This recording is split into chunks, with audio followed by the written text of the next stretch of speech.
Perkenalkan, nama saya Susanto Nadia, kelas 12 IPA 3. Di video ini saya akan memenuhi tanggung jawab saya kepada Ibu Arvin Yunus sebagai guru pengajar kimia di kelas saya, yaitu menjelaskan diagram fase atau diagram PT, pelarut dan larutan.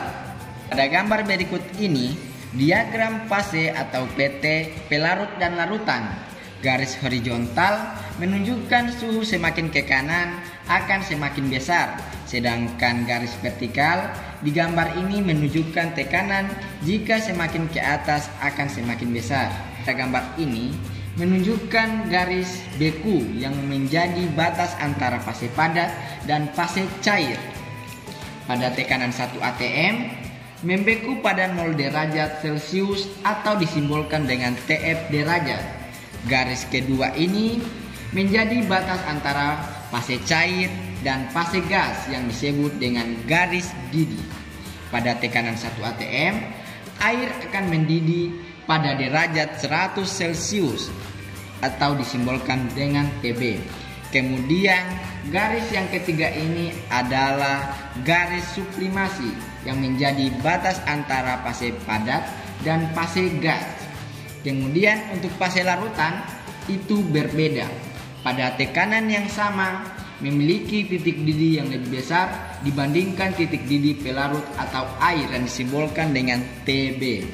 Begitu juga titik beku pada larutan akan semakin rendah dibandingkan titik beku pada pelarut atau air yang disimbolkan dengan TF.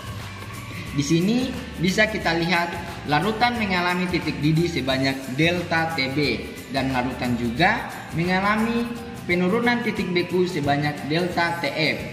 Dari penjelasan di atas, kita memperoleh rumus untuk mencari kenaikan titik didih, yaitu dengan rumus delta TB sama dengan TB kurang TB derajat.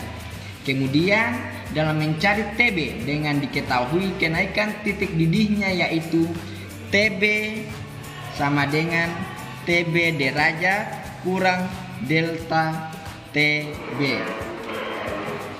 Kemudian mencari penurunan titik beku yaitu dengan rumus delta TF sama dengan TF derajat kurang TF.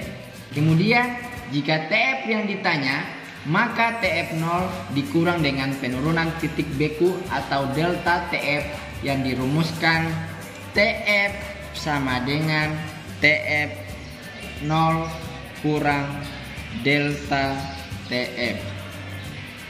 Sekian penjelasan singkat diagram fase atau diagram PT dari saya. Wassalamualaikum warahmatullahi wabarakatuh.